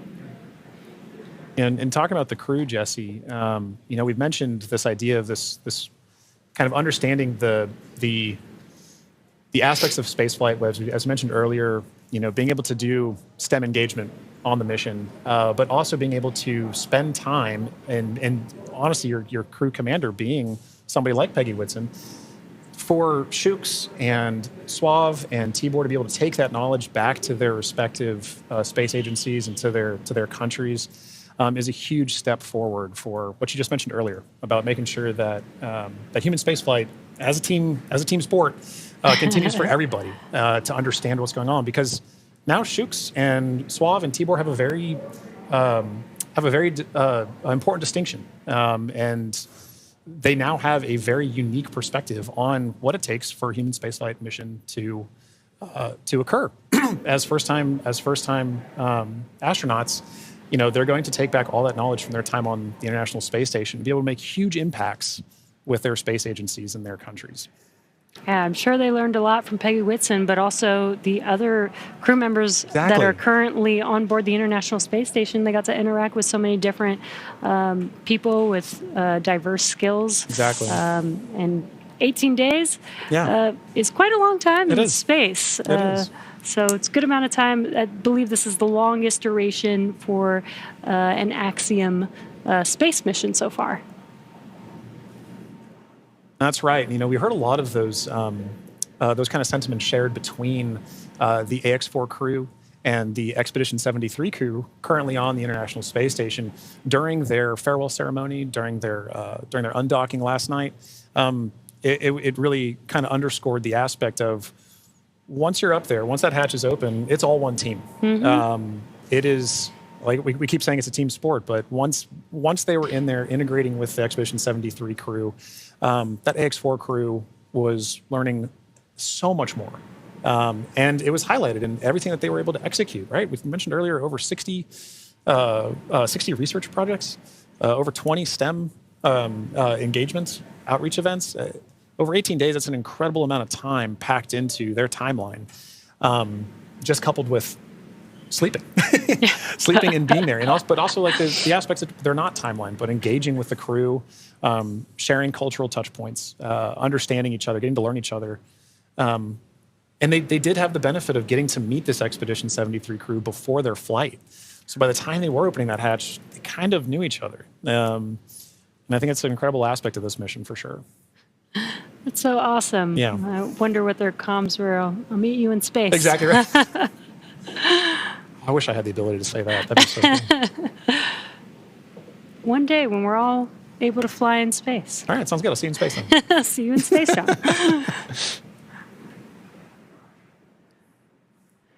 Looks like we're getting closer. They are pulling the spacecraft towards the recovery vessel. Looks like we're rigged up, and you can see the hydraulic lift moving forward and down. And then it will begin to lift the spacecraft out of the water and again into that Dragon nest that you see there on the recovery vessel.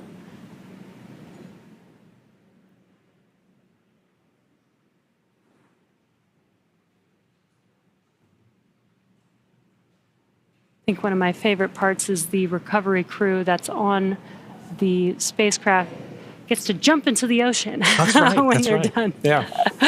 And it's nighttime in the Pacific, so it might be a little cold. We'll be a little chilly.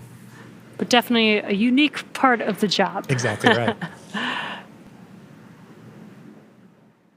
And you can see all the support crew. There was just a fast boat on the screen that made its way off screen there, but you can see the number of support crew that's kind of going into supporting an operation like this. You know, it may look like it's not happening very fast, but there are a lot of steps that each of these crew members are responsible for ensuring that the Dragon spacecraft is pulled into that nest safely but smoothly, and they're working towards that now.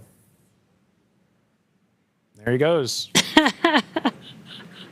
Love that. Despite the freezing temperatures, it looks fun. And he got out of the water pretty fast, so I think you're right about that.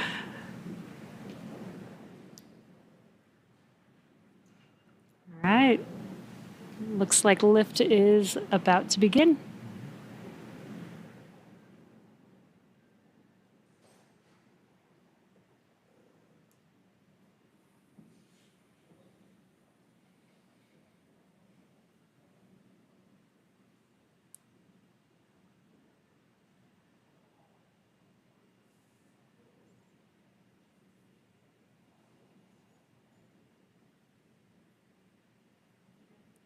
Those of you just tuning in, the AX-4 crew splashed down off the coast of Southern California a little under 30 minutes ago. And we are now in the Dragon SpaceX. Rigging is complete. Stand by for capsule lift. Dragon copies. Dragon SpaceX, capsule lift in progress, brace. good verbal confirmations there and visual confirmations that we're getting a successful lift. Dragon copies. And again, those comms, crew can't see what's happening outside of the spacecraft, so letting the crew know what's happening so they understand, you know, the vehicle moving, what those different feelings are with the spacecraft moving around. Trying to give crew some level of situational awareness of where they are and where they're going next. So Dragon will remain in the nest during the crew extraction and for the journey back into port. The spacecraft is currently was just lifted, as you saw, and set on the nest. And from here, it'll be centered and oriented. And then from there, Dragon will be translated into the hangar underneath the helipad aboard the ship so that we can then open the hatch. And once open, a SpaceX medical doctor will be the first one in to check on the crew to see if they are ready to egress out of the vehicle. And as we noted earlier, Axiom medical teams are also on the recovery vessel working in tandem with SpaceX staff to assess and assist the crew. The astronauts will egress, or what we call exit, from Dragon's side hatch, pending spacecraft orientation in in the water before opening the hatch, the spacecraft's cabin pressure must be equalized with the outside environment. Now, once the hatch is opened, that will be the Axiom-4 crew's first breath of fresh air since boarding Falcon 9 at the start of their mission on June 25th. And that will be an exciting moment for the crew, I know. But for the crew and also for the ground crews, getting that first confirmation of your crew exiting the spacecraft, getting good medical checks, and then coming out and giving a thumbs up is something everybody wants to be able to see, and we'll be able to see it soon. Yeah. And it looks like the spacecraft is nestled into the nest. Dragon, SpaceX, welcome aboard the recovery ship. Apology for the delayed call earlier. We are still working to transition the forward link.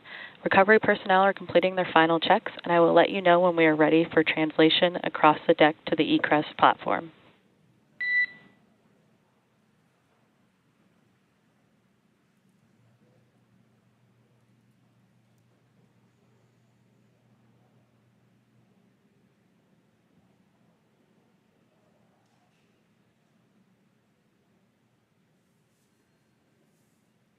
Now, they are de-rigging the spacecraft, but they're also doing some final sniff or leak checks and then covering the thruster locations prior to opening that hatch. Let's just make sure that the vehicle is more than safe for the crew members to exit the vehicle.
Again, if you're just now joining us, the Dragon spacecraft has been lifted onto the recovery vessel Shannon.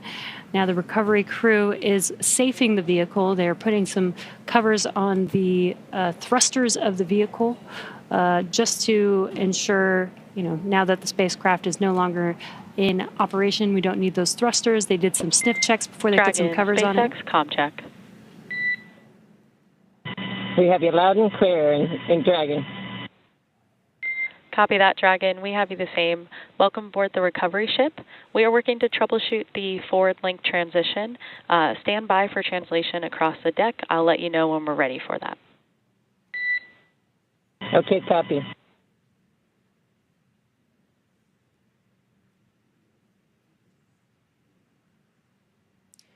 The crew is preparing for translation. This is where that Dragon nest is going to move the spacecraft towards the deck, and that deck is going to meet the bottom of the Dragon hatch, and that'll enable the crew to egress or exit the Dragon spacecraft onto a platform on the recovery vessel.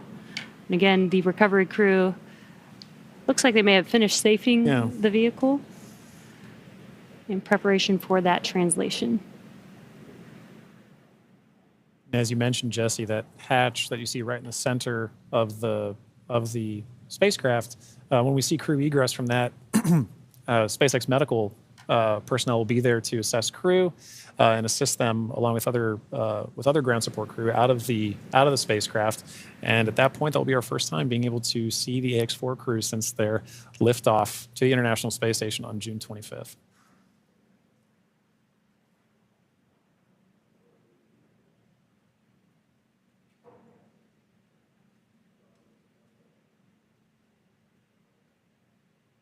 On a side note, I do love seeing crew go into and come out of the hatch, whether it's the side hatch or whether it is the docking port. I love seeing the smiles on their faces. Yeah, it's going to be exciting for them once we open this Dragon side hatch. Again, it'll be the first breath of fresh air in about 20 days for them since they boarded the Falcon 9 on launch day. And it is an interesting distinction. You launch in the Atlantic and you splash down the Pacific. It's very different breaths of air that you're getting. And you traveled all over space for thousands of miles. 288 orbits, something like 7.6 million miles, all just to come down across the country. Millions of miles, I should say.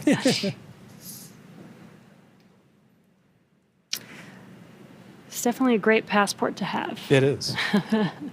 Maybe that could be the next memento that we can provide crew before they lift off as a passport that they can see. I think the locations would be orbits. That'd be really cool. Outside of Earth. Yeah. Earth orbits, low Earth orbit.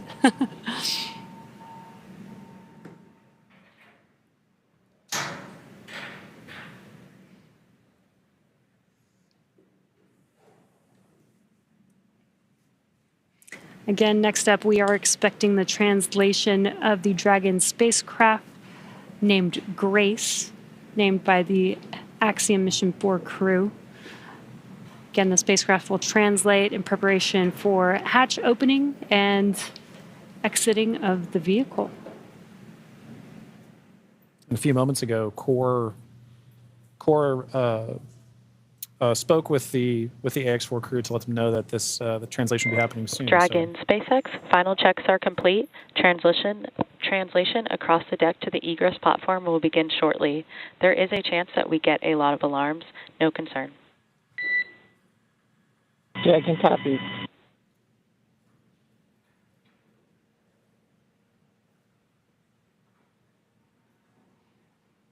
And we have movement. Translation is beginning.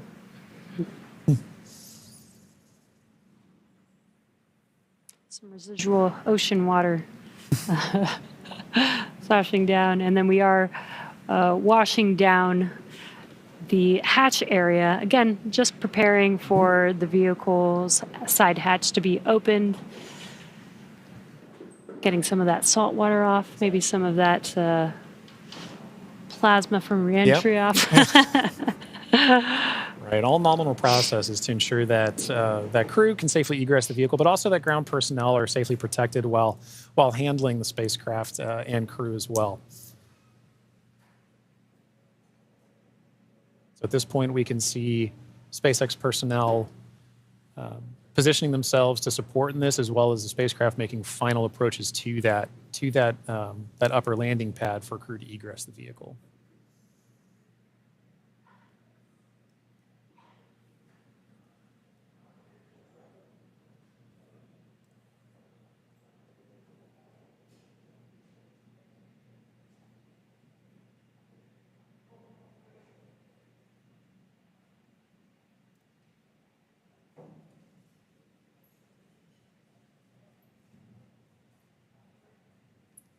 After that freshwater wash down of the hatch area, we're seeing some final wipe downs as well.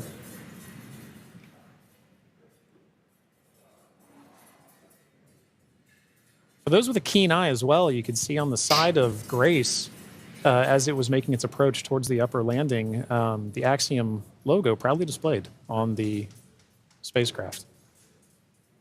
We had some great shots during the docking footage of SpaceX, Axiom, making a beautiful image of the vehicle docked to the International Space Station. It's a little worn. A little toasty. A little toasty. A little toasty. All part of nominal ops, though. 3,500 degrees Fahrenheit That'll will do do that. that.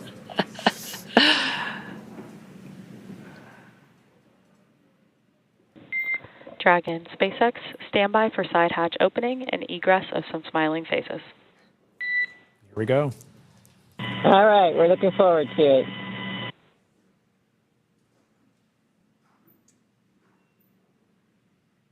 They are just about to open that side hatch. And again, first person that'll greet the crew will be the medical officer.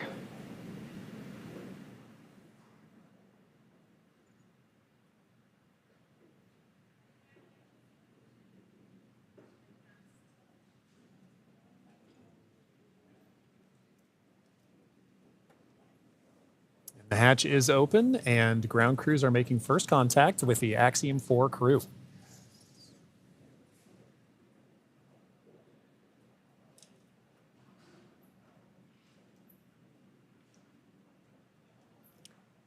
And you see that square looking tool, that's just a protector for the hatch seal for while the crew egresses. This is a reusable vehicle, so we are protecting both the crew as well as the spacecraft, making sure there's no damage that happens and that the crew doesn't bump their head on anything on the spacecraft.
Looks like we're getting, the crew's getting some first photos. Yeah. That's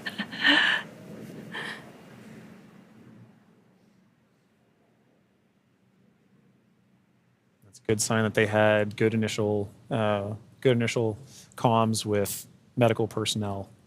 So this time we are now just, if you're just joining us, we're waiting for the AX4 crew to egress or exit the Dragon spacecraft, also known as Grace, as part of the conclusion of their more than 20-day mission to the International Space Station.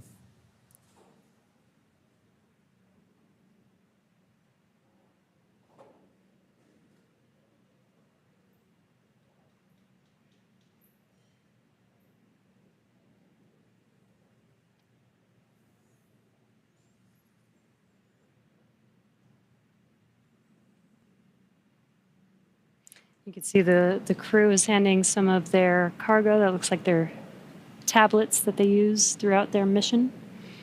Making it a little easier for crew to make their way out of the spacecraft as well.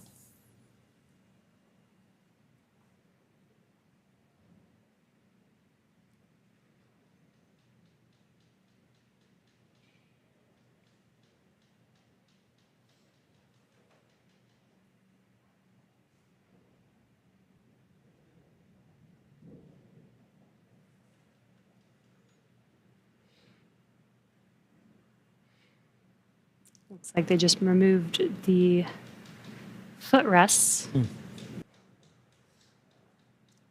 Gives the crew some space to get out of their seats while they are exiting the vehicle. Now getting some great internal views of the AX-4 crew in their Yes. spacecraft. I already saw some big smiles as people we've all been saying.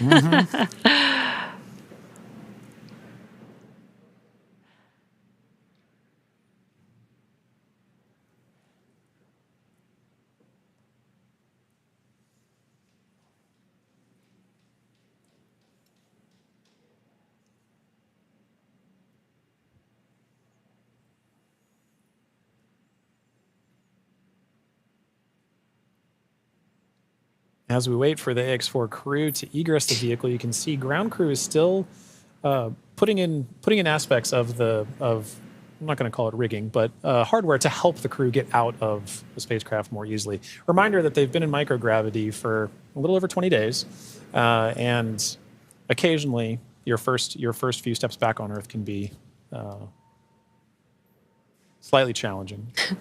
It's a little different in microgravity than dealing with the gravity here on Earth.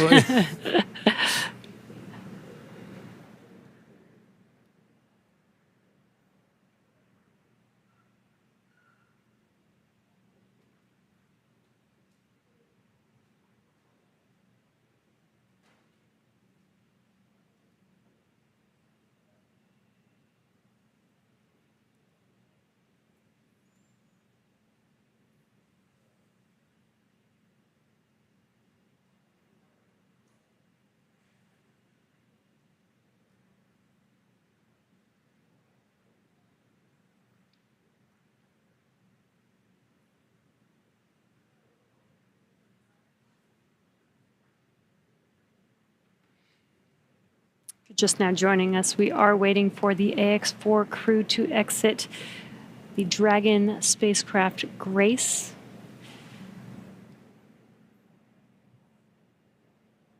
Peggy, Shooks, Suave, and Tibor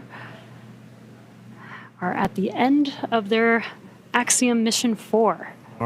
After 20 days in space, 18 on board the International Space Station. 18 days.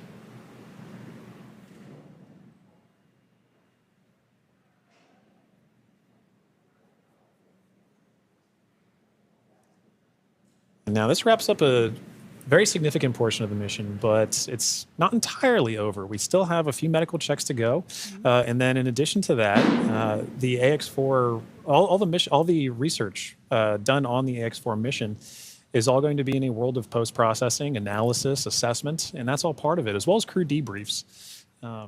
So, following after crew egresses the spacecraft and gets good medical checks, at that point we'll be getting the crew back home, and then continuing the final, we'll call it terrestrial-based operations of the That's AX-4 right. mission. I guess it's more of the end of the space-facing portion of the mission. Operational phases. Right. We're still going to take our time to get there. You can see ground crews are still working with the crew members and hardware inside. They've established some ground support equipment to help in the aid of the AX-4 crew getting out of the spacecraft.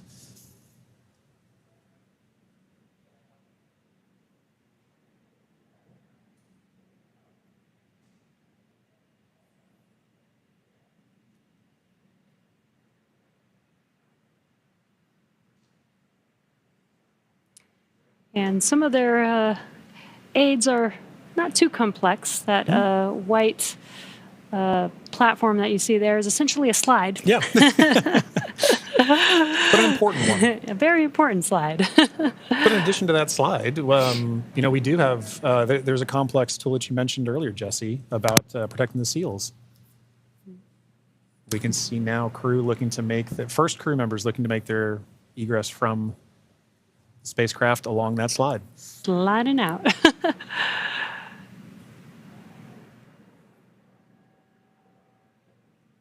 And there she is. We see Commander Peggy Whitson, all smiles, exiting the spacecraft grace. That is a beautiful sight. Peggy Whitson, the AX-4 commander, is home, having logged 695 days in space on 5 flights. She is the 7th on the all-time list for most days in space by a human. It's an incredible feat. Legendary.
So far, we've had Commander Peggy Whitson exit the Dragon spacecraft. We are waiting for the remaining 3 crew members of the AX-4 crew. There's no real order to the egress. It's really up to the crew. So we're patiently waiting to see who's up next. Right.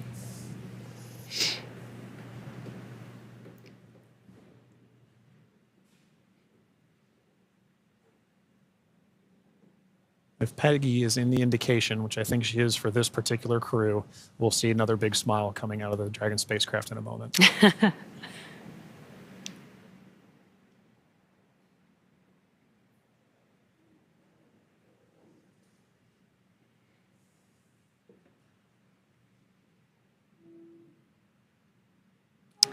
And we've got our pilot, Shubhanshu Shukla, as our 2nd crew member exiting the spacecraft. And some big smiles, as you said.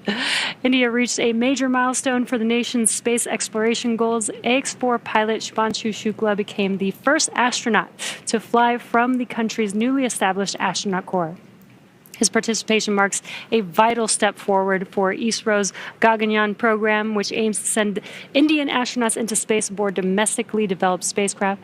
Shukla's flight demonstrates India's readiness to execute international missions and reflects the country's broader ambitions to become a key player in the global space community. As India continues to expand its capabilities in crewed spaceflight, this mission serves as both a proving ground and a symbol of its commitment to innovation, collaboration, and leadership in space exploration.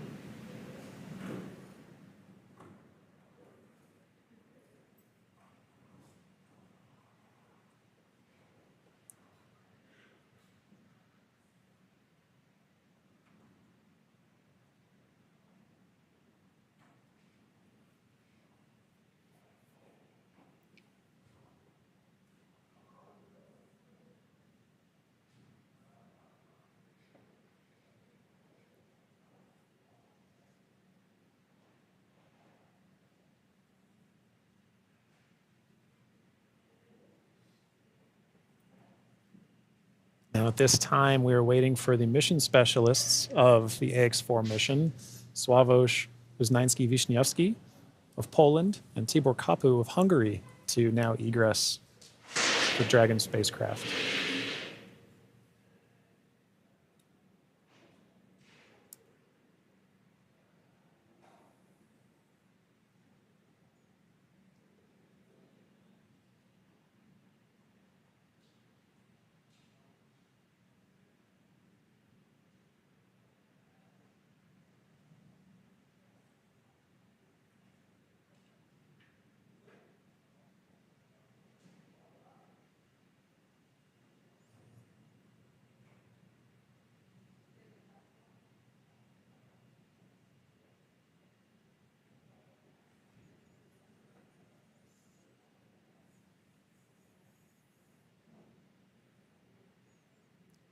We have our 3rd crew member now egressing the vehicle. And there is Sławomir Uznański-Wiśniewski of Poland. Suave is all smiles for this, which I love to see. Now, Poland's participation in the AX-4 mission through the Ignis program marked a pivotal step in the country's growing role in space exploration. Astronaut Sławomir Znański-Wiśniewski, flying in partnership with the European Space Agency, led a research agenda focused on some of the most pressing challenges in human spaceflight: mental health, artificial intelligence, and radiation monitoring. These areas are critical not only for ensuring astronaut well-being on long-duration missions, but also for enabling safe and sustainable exploration beyond low Earth orbit. The Ignis mission reflects Poland's strategic investment in cutting-edge science and its ambition to contribute meaningfully to the future of deep space travel. It also signals a broader shift in Europe's space landscape, where emerging space nations are taking on increasingly vital roles in shaping the next era of exploration.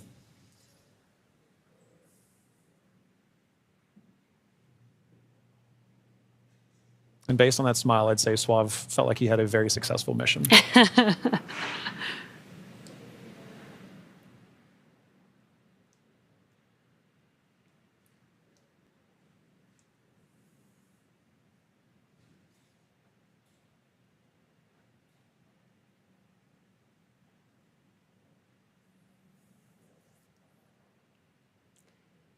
3 of 4 crew members have exited the Dragon spacecraft. We're now just waiting for the final crew member, Tibor, to exit the spacecraft here.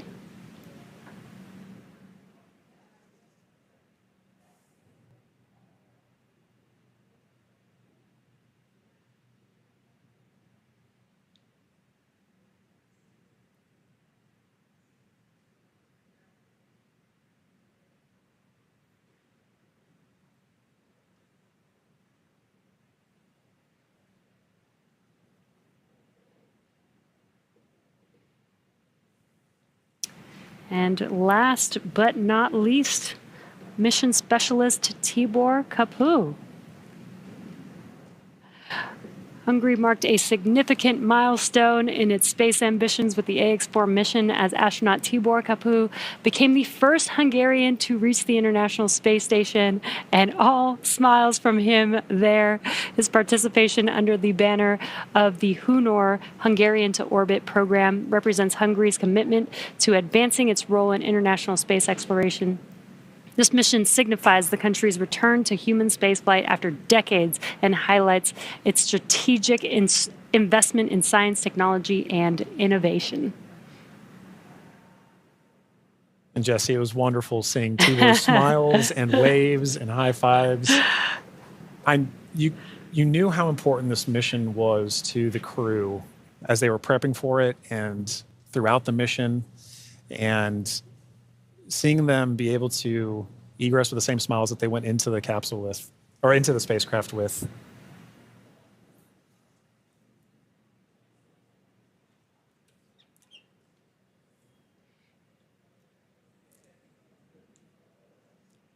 Well, at this point, the crew is now safely back home on Earth. Yeah. Now that our crew are safely back home on Earth and getting the first checks by SpaceX and Axiom-Space medical teams, we're going to wrap up our live coverage of their historic return. AX-4 lifted off from Launch Complex, from Launch Pad 39A at 2:31 a.m. Eastern Time on Wednesday, June 25th, and arrived at station on Thursday, June 26th. They spent about 20 days in space and 18 of those days on the International Space Station before undocking yesterday. And then this morning at 2:31 a.m. Pacific Time, they splashed down off the coast of San Diego, California. What an amazing journey it's been for them so far. Yeah, it's been absolutely incredible. And Jesse, it's been fantastic again sharing desk with you. Thank you so much for joining me on this, and I'm glad we got to spend this time together. But now this crew's entire trip is home, we're ready to move on to the next phase of the mission. So to SpaceX, thank you for an incredible flight and taking such great care of our crew. To NASA, the International Space Station partners, and the Expedition 73 crew, thank you for helping make the efforts of the AX-4 mission possible. We're really looking forward to collaborating with everyone again soon. And a special thank you to ISRO, ESA, and Hunor for entrusting us with this mission. And to all of you watching at home, it's been an honor and a privilege to share the journey of Peggy, Shooks, Suave, and Tibor to space and back again. So as we bring this mission to a close, we celebrate how the AX-4 mission continues to demonstrate that the opportunities presented in microgravity have now grown to include more countries, more institutions, industries, and individuals than ever before. Through missions like this, we're redefining the pathway to low Earth orbit and building for beyond. So be sure to check out Axiom-Space.com to learn more about flight opportunities available along our journey to the world's first commercial space station. I'm John Rackham, and we're now signing off with a final welcome home to the crew of AX4. And I'm Jesse Anderson. Thanks to everyone for joining us on another successful mission to the International Space Station. Check out spacex.com/launches for updates and for the schedule of upcoming missions. And be sure to follow at SpaceX on X. And that'll do us for us here in Hawthorne. We'll see you on the next mission. Welcome home.